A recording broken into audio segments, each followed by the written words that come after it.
بسم اللہ الرحمن الرحیم۔ السلام علیکم ورحمۃ اللہ وبرکاتہ۔ میرے دوستو، آج میں عرض کروں گا آتشک کے بارے میں۔ باد فرنگ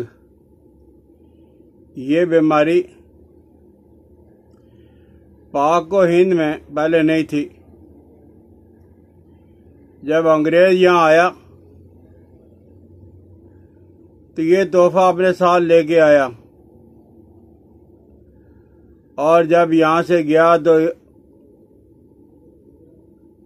اپنے پیچھے یادگار کو چھوڑ کے چلا گیا۔ یہ آتشک کیا ہوتا ہے؟ پیشاب کی نالی کے اندر، پیشاب کی نالی کے باہر کسی پھنسی کا پیدا ہو جانا، یعنی جب آدمی کسی برائی کے اندر مبتلا ہوتا ہے تو پھر اس کی وجہ سے 2-4 دن کے بعد ایک پھنسی نمودار ہوتی ہے،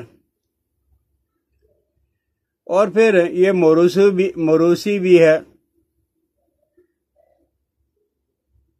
خاندان میں والدین میں سے چلا آ رہا ہے، اور متعدی بھی ہے، وبائی بھی ہے۔ یہ چھوت ہے، کسی کے ساتھ اس بیمار کے ساتھ کھانا کھانے سے، اختلاط رکھنے سے یا یہ بیماری پیدا ہو جاتی ہے، اور پھر یہ نامراد نسل کو قطع کرنے والی، انسان کو زندہ درگور دفن کرنے والی بیماری ایسے چمٹ جاتی ہے کہ پھر ساری زندگی سے جان نہیں چھوڑتی۔ جسم کے جس حصہ پہ خصوصاً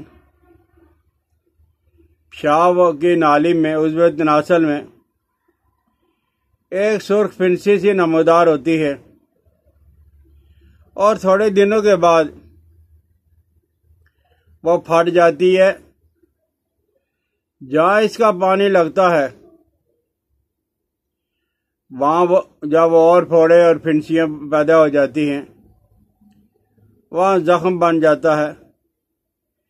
کبھی خون آتا ہے، کبھی پیپ آتی ہے، اور یہ آس پاس کی جتنی جگہ بھی ہوگی اس کے اندر یہ جب بیماری پھیل بھی جائے گی اور وہ جگہ متورم بھی ہو جائے گی، اور جب مادہ خارج ہوگے ادھر ادھر لگتا رہے گا، حتیٰ کہ یہاں تک بعض لوگوں نے کہا ہے کہ اس بیماری کا مریض جس جگہ پہ پیشاب کرتا ہے اس میں اتنے جراثیم طاقتور ہوتے ہیں کہ دوسرا آدمی اسی جگہ پہ اگر پیشاب کر لے گا تو اس آدمی کے تندر و جسم کے اندر اس کے جراثیم داخل ہوتے کہ اس کے بیمار کر دیں گے۔ بعض لوگوں کو اس کی وجہ سے بخار بھی ہو جاتا ہے، اور یہ خبیث مادہ سارے جسم میں پھیل جاتا ہے۔ یہ تو وہ عورتیں ہیں جو بازاری عورتیں کہلاتی ہیں، یہ تحفہ اپنے یاروں کو وہ دیتی رہتی ہیں، اور بعض لوگ باقاعدہ منصوبہ بندی کے تحت ہیں، جب کوئی اس طرح کی عورت بیمار ہو جاتی ہے، اسلام کے دشمن، پاکستان کے دشمن، انسانیت کے دشمن پھر ان عورتوں سے کہتے ہیں اس معاشرے نے تمہیں بیمار کیا، اس معاشرے نے یہ بیماری تمہیں دی ہے، تم بھی انتقام لو، اور انتقام لینے کے لیے اور لوگوں کے اندر یہ بیماری پھیلاؤ۔ یہ جو عورتیں ہیں میرا جسم میری مرضی، ہم اپنی مرضی کے مطابق زندگی گزاریں گے تو ایسی عورتوں پہ جب اللہ کا عذاب نازل ہوتا ہے اور ان عورتوں کے ساتھ اگر کوئی آدمی اختلاط رکھتا ہے تو پھر وہ بیماری لے کے اپنے گھر میں بھی آ کر اپنی جب وہ پاک دامن بیوی کو بیمار کر دیتا ہے۔ اور بعض لوگ ہیں نادانی میں، جہالت میں یا جوش جوانی میں، وہ عورتیں جو حائضہ ہیں، جن کو مینسز آئے ہوئے ہیں، تو ان کے ساتھ اگر انٹر کورس کر لیتے ہیں تو اس وجہ سے بھی یہ بیماری جب وہ پھیلنا شروع ہو جاتی ہے۔ بہرحال کسی وجہ سے اللہ نہ کرے مرد اور عورت کے پیشاب کرنے والے عضو میں یہ پھنسی، یہ زخم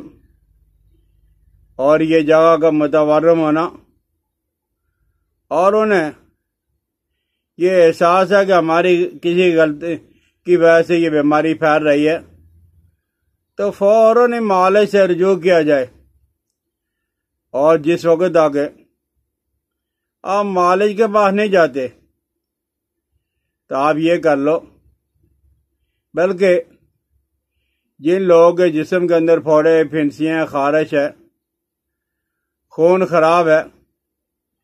وہ کبھی کبھی یہ کر لیا کرے، نیم کی چھال آدھا کلو، سرس کی چھال جسے شریں کہا جاتا ہے، سرس کی چھال جو یعنی اس کے درخت کی چھال آدھا کلو، اور کیکر کی چھال یہ بھی آدھا کلو،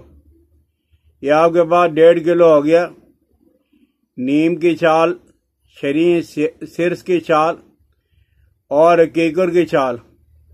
آپ اس کو 5 کلو پانی کے اندر ابالیں، اور جب یہ پانی جب آدھا کلو رہ جائے پن چھان کے رکھ لیں، آدھا آدھا پاؤ صبح شام آپ پی لیا کریں۔ انشاءاللہ العزیز ہیں باڈی کے اندر جو پھوڑے، پھنسیاں یا کوئی اور زہریلا مادہ داخل ہو گیا وہ خارج ہو جائے گا۔ اور اگر کسی جگہ پہ پھوڑا ہے، پھنسی ہے، زخم تک کا ہے، تو آپ ترفیلا، علیلہ، بلیلہ، آملہ، ہرڑ، بیڑا، آملہ، یہ ترفیلا کے نام سے پنساریوں کے پاس سے آپ کو مل جائے گا۔ یہ 2 تولہ لے کر اس کو جلا لیں، اور یہ جلا کے اس کو بالکل راکھ کر دیں، پھر اسے باریک کر کے شہد میں ملا کے تو جس جگہ پہ یہ زخم ہے اس جگہ پہ آپ یہ مرہم لگائیں۔ اوپر پٹی باندھنی ہے تو باندھ دیں، نہیں باندھنی تو کھلا ہی رہنے دیں۔ انشاءاللہ العزیز تھوڑے دنوں میں وہ زخم ٹھیک ہو جائیں گے۔ تو آپ حضرات سے گزارش یہ ہے کہ بھائی پاکیزہ زندگی گزارو،